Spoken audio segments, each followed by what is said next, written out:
Hey, General Psych students, welcome to Chapter 6, Memory. So this lecture is probably going to be the quickest one because this is a very interactive PowerPoint, and what you will need to do is instead of me lecture, if I was lecturing on this, well, let me say, if we were in person together, I would be going through this presentation with you and we would be going through all of the stuff together. So because we're not, I'm just going to keep it in non-presentation mode and just advise that when you are watching it yourself, just go through the different slides and the activities, because with memory, this is going to incorporate some memory activities and you want to do this in real time and not through a lecture. So as you go through the PowerPoint yourself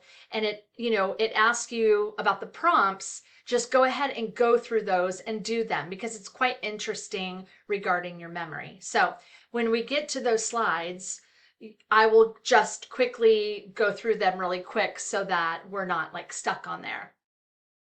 All right, so of course, your chapter is going to start off with some videos. So you'll want to watch the study hall if you want to get a nice overall picture of the chapter of memory. So how to utilize your memory. So in the still PowerPoint, you can just click on the video. And then you have the two crash courses, how we make memories, and then remembering and forgetting. So these are some really good, quick videos to kind of show you what the chapter 8 on memory entails. All right, so the things that, will be talked about in this chapter are the nature of memory, memory encoding, memory storage, memory retrieval. Those are the three biggest things. Things get input into our brain, so they get encoded. Then, there's this decision in your brain that says, okay, do we keep this information or does it quickly go out? And then if it stays in, it gets consolidated into memory storage. And then memory retrieval is for later to come out. And then there's forgetting and then science of memory tips. All right.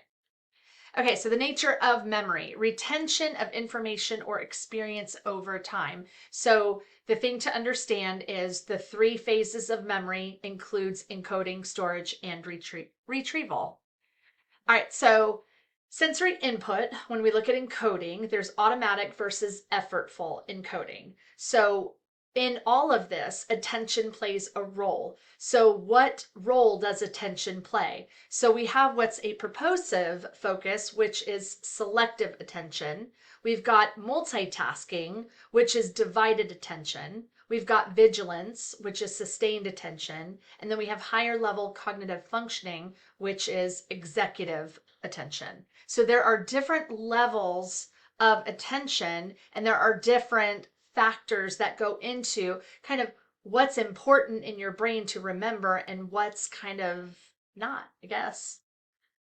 All right, so here is where the tasks begin. So you're going to have this kind of R equals round, K equals not round.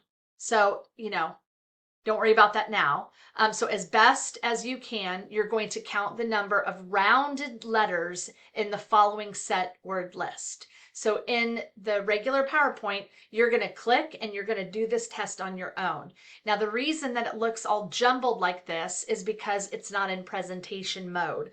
Once it goes into presentation mode, it's set up to click and go. So because it's not, you're not going to see that. All right, so I'm going to skip over all of these so that you're not seeing them. All right, so levels of processing, you've got shallow, intermediate, and deep. So the process of shallow, physical and perceptual features are analyzed. Some examples, the lines, angles, and contour that make up a physical appearance of an object, like a car, are detected. That's shallow processing. When we look at intermediate processing, we're looking at, okay, so there's this recognition of the stimulus. So that could be that, oh, this is recognized as a car. And then when we look at the deeper processing of that, so now we're talking about semantics and meaning and the things that are symbolized. So then we associate all of those shallow things, those intermediate things, into a deeper understanding. So then we connect the car, right, that comes to your mind, and then you might think of a specific type of car, right? And then you hope to maybe buy that car one day, right? You're on this vacation and you imagine yourself, driving this car. So when we think about memory, it all starts with a shallow sense, moves to intermediate, moves to deeper. And it all depends on what that means for you. Okay, again, this is something you need to go through. All right, so notice I'm going to be skipping away. It's much better to do this in presentation mode when you're looking at it together. So you'll learn different theorists, their views on memory. So you've got the Atkinson-Shiffrin theory. You'll have also the Cannon-Bard theory, and you'll have the Schachter-Singer theory. Again, this is another memory test for you to do. So again, I'm going through it really quickly because I want you to be able to do this on your own. All right, so let's just talk about short-term memory for a minute. So short-term memory, how can you improve your short-term memory? There's some ways to do that. So maybe you're studying for a test or exam or an interview or something. Certain memory retrieval systems or to incorporate better memory retention is through chunking. So grouping items into a unit. That could be like how you remember your phone number, how you remember your social security number or your driver's license number. The magic rule is like plus or minus, right? 7 plus or minus 2. So usually that's the reason that our social security number, phone number, all that stuff are in those chunks because it's easier to remember, like 321 da da da da da da da, right? Or your social security number. If we just put them all together, things get lost because our brain, it's really hard to process that. But if we chunk things together, then it's much easier to do. And then rehearsal. So that's conscious repetition of information. So you rehearse, you rehearse, you rehearse. And that can bring short term possibly into longer term memory. All right. All right, so now looking at long-term memory. These will be examined in turn. So we've got explicit long-term, which is declarative memory. So under declarative memory, you've got episodic and semantic memory. So episodic, think of it like episodes, right? Episodic memory, information about where something happened, when something occurred, or what's going on in life, something that has happened, right? That is episodic memory. Whereas semantic memory is your knowledge of the world. So it's things that you know about the world already. So if I were to ask you about something that has to do with the world and you know that, that is your semantic long-term memory.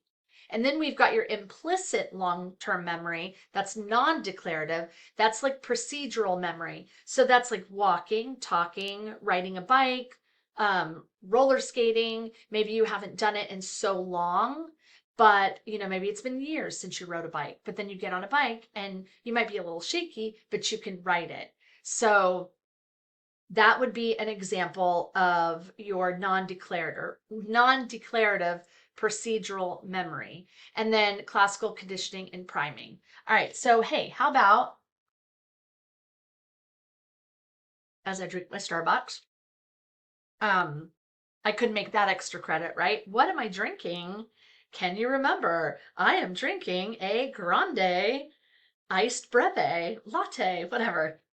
All right, now, if you want a little bit of extra credit, right, that I'm gonna write down, give me something that relates to procedural memory in your own life. Something that maybe that you can think of not something that I necessarily said, but if you can think of an example of procedural memory in your own life of something maybe you haven't done in a while, or, of a story you can think of, let me know. All right. And again, you got to let me know where you're at in the presentation. Okay. Then we've got explicit long term. So explicit declarative memory, conscious recollection of specific facts and events that can be verbally communicated. And then there's some study about like how long does it last, and there's the graph, certain issues. I'm gonna pass over this. All right, so subtypes of explicit memory, we've got the episodic and semantic. Episodic are through personal experiences. Semantic is, again, knowledge about the world. So you can look at these three elements. You've got the characteristic, and then go ahead and look at the episodic, and then you could look at the semantic memory. So it just kind of gives you an idea of what both of those entail. All right. Again, this is a good graph just to show you. We take the overarching umbrella of long-term memory, break it down into explicit and implicit, and then break it down into, with explicit, you've got the episodic and semantic memory. And then with the implicit, you've got the procedural, priming, and then classical conditioning. And of course, we've already gone over classical conditioning, and just like anything else, learning and memory, classical conditioning incorporates into memory as well, because if you can remember what classical conditioning is, you learn something, right? You at one time have to learn it, right?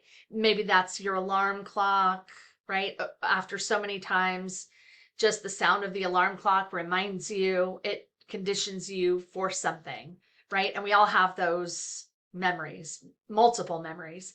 So this also leads into memory as well. All right, again, I'm going to skip over this because these are graphs like that show you. Okay, so what in the brain, what brain parts and structures have to do with memory? So these are all of the areas that have to do with memory. So your two out of the four lobes that are responsible for memory are your frontal lobe and your temporal lobes, right? There's two sides. There's the left side and the right side. So the frontal lobe, those are for your episodic memories, right? Think about it like episodes, things that you have like seen and watched, things like that. You've got your amygdala, that is your emotional memory. So your amygdala is responsible for like fear and anger and all that kind of stuff. The temporal lobe is the house. So think of it like this. The temporal lobe is the house, and in that house there are things that live in that house, right? The hippocampus and the amygdala live in that house. So the temporal lobe is responsible for your explicit memory and for priming. And the hippocampus is for your explicit memory and priming. So your non-declarative memories that get consolidated through the evening, like when you go to sleep, that is what the hippocampus is responsible for. And the hippocampus looks like a seahorse. All right. So you've got your explicit memory, your hippocampus, frontal lobes, and amygdala. And then you've got your implicit memory, also hippocampus, temporal lobes, and the cerebellum. All right, so now retrieval. So we've got encoding, we've got storage, and now we retrieve the information. Retrieval is the memory process that occurs when information that was retained in memory comes out of storage now. So it also depends on the circumstance of the situation of when this memory was retained. So was it under a great situation? Was it under duress? Was it under a boring, mundane task? There's so many factors that go into what we remember and how we remember things. All right, so there's another like task that you can do, the serial position effect. So this is the tendency to recall items at the beginning and at the end of a list more than the middle. So I could say a long word list, and you might remember a few things in the beginning, a few things at the end, and not much in the middle. And often what studies have shown are that the stuff that's like in the middle would get mislabeled. So maybe it said ocean and a person would say beach. Or if the word said attorney and the person remembered lawyer. So they'll kind of remember stuff, but the stuff in the middle just gets kind of lost. So they might relabel that. So the tendency is to remember the beginning and the end. And there's going to be a little thing in here for you to do. So this just shows you what the serial position effect looks like. All right, so I will go into more. So remembering faces, you're going to learn about Elizabeth Loftus. She is amazing. I've included a TED Talk about memory retrieval and false memory. So most people are not as good as they think when remembering faces. So this is a very famous face. So if you know it, you know it. But when people, when it was asked to explain the face, this is like one thing of what someone came up with. So do you see a resemblance? Does it even look like the same person? Does it, what do you think? All right, so special cases, autobiographical memories, three-level hierarchical structure. You've got level 1, which are lifetime periods, level 2, general events, and then level 3, event-specific knowledge. And then, of course, the description of that. All right, so there are special cases of retrieval in memory. So when we look at emotional memories, there's what's called flashbulb memories. So those memories are of emotionally significant events that people often recall with more accuracy and vivid imagery than everyday events. So as the picture shows from the text of 9/11, most people that were alive that day know exactly where they were at when that event happened. So, like, I remember the time, exactly what I was doing, everything to a T, even though I wasn't in New York. But I remember exactly where I was at. And it was interesting because I worked at a radio station, so we covered it. But you could probably think of events in your life. And as a matter of fact, let me add a little more. Forget the procedural memory, if you will. Forget that extra credit because I feel like that's a given. I want you maybe to give me a flashbulb memory that you might have. Again, you don't have to be in that memory, right? You didn't have to be there. But I can think of a handful of memories that are flashbulb memories. Things that have happened, let's say in the last 10 years or so, or 15. It doesn't, if you're younger, you're going to remember shorter. If you're older, you're going to remember, longer. So based on your age, think of a time, a memory of where the world stopped for you and you know exactly where you're at and what you were doing when this specific thing happened. And then for extra credit, let me know what that was for you and describe that. Describe what you were doing, maybe what you were wearing or what you were eating, something that it doesn't have to be everything, but I remember many details of 9/11, like my drive, pulling into the parking lot, walking in the door, hearing what was going on, sitting at the station, watching the TV. I remember who I was talking to and what I was doing. So that'll be the extra credit. Tell me what flashbulb memory you can think of. All right, so more recently, a study probed the occurrence of flashbulb memories for the start of the COVID-19 pandemic. Traumatic events, that's a long held belief, is that memories of real life traumas are more accurate and longer lasting than memories of everyday events. And you can ponder that and wonder what correlate, like what is that attributed to in your mind? And then repressed memories, those are those memories that Freud talks about. Those are those buried down deep memories. Forgetting that occurs when something is so painful, so traumatic, so much that your body protects itself from knowing or remembering because it's just not tolerable. All right, so first forgotten and later recovered. So these are things that can be forgotten for many years or decades, and then maybe through therapy, they can come back out. And Freud talks about that with defense mechanisms. All right, so false memory recovery, looking at childhood sexual abuse and other events. We can have these creations of false memory. When we look at discovered memories, abuse is under-acknowledged. Most victims accurately remember at least a part of what happened. Loss of memory for abuse is possible. False reconstruction of memory is also possible, and it's difficult to separate accurate and inaccurate memories. When our brain is fractured figuratively, right? It remembers and grabs information that it needs, that it wants, that needs to be protected, that needs to be hidden. So things can get lost in translation. So it's important to know that there are so many things that are possible. All right, so I want you to watch this. This is probably one of the most watched videos on YouTube. One of, I'm sure there's many more now, but this is a highly watched video in psychology, is how reliable is your memory? This is the Elizabeth Loftus TED Talk. All right, so they talk about distortion, bias, inaccuracy. Note that witnessing a crime is often traumatic. Memory can fade. Memory can be altered by new information. And bias, especially racial prejudice, can also be a factor. All right, just to go into Herman Ebbinghaus a little bit. He is kind of the guru of memory failure. And there's a graph in here that I show you, but here's just a cute little video from Big Bang Theory on Sheldon and Amy's date night experiment, where he kind of discusses Herman Ebbinghaus.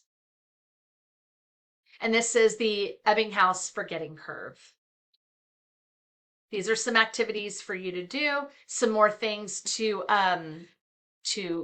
go through. This talks about proactive and retroactive interference. So when you have this in presentation mode, it goes through it nice and explicitly. All right, there's something called, there's decay theory, and then there's what's called tip of the tongue phenomenon. If you ever had something on your mind and you're like, oh my gosh, it's right there, it's on the tip of my tongue. That's effortful retrieval of known information. Like you know it, it's just not at the very top. So you can retrieve some, but maybe not all of the information. And the book goes even further into the tip of the tongue phenomenon.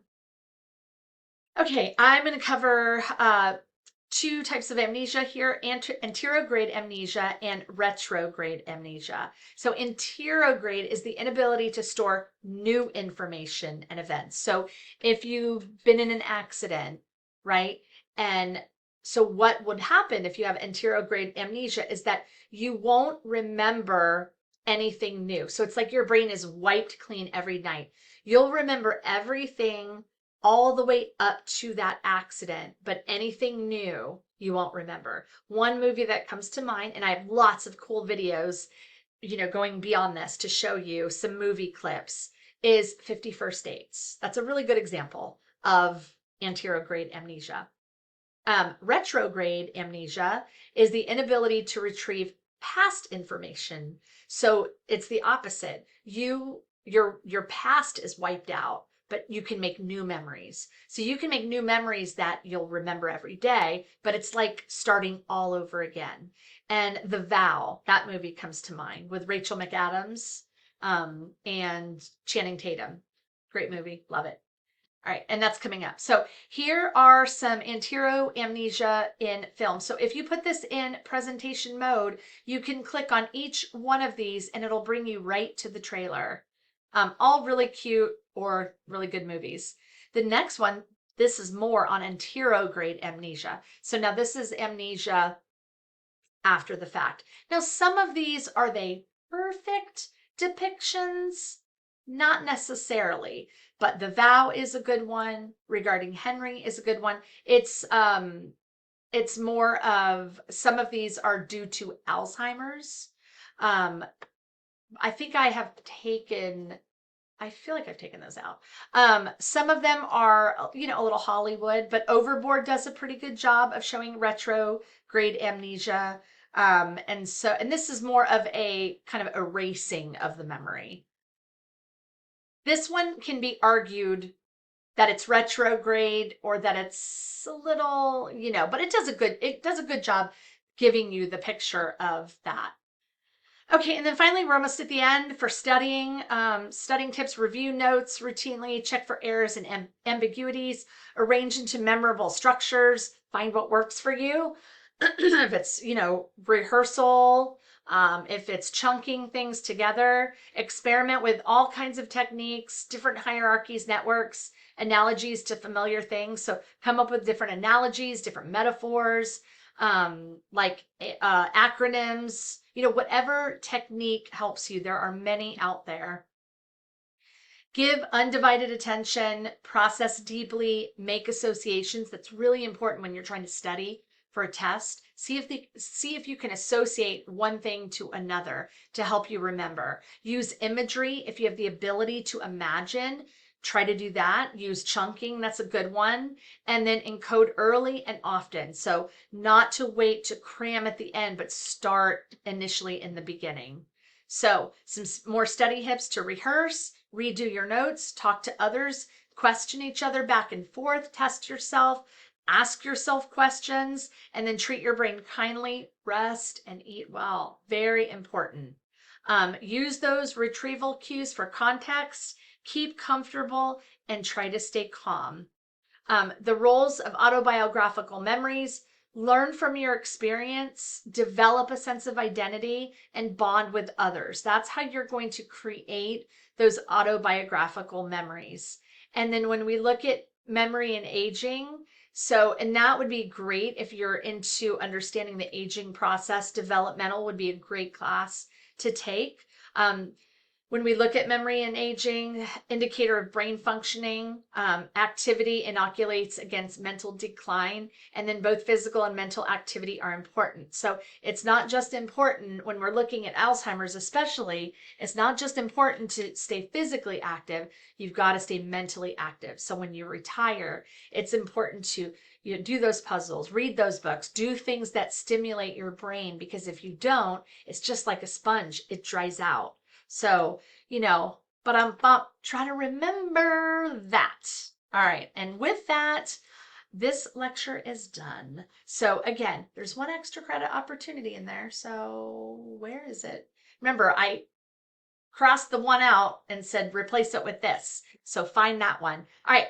Cool. I kept it under 30 minutes. So again, open the PowerPoint, go through the different tips and tricks for memory, and I hope you enjoy it. So I will see you next time in chapter 7, I believe. Yes, I remembered. Chapter 7. All right, peace.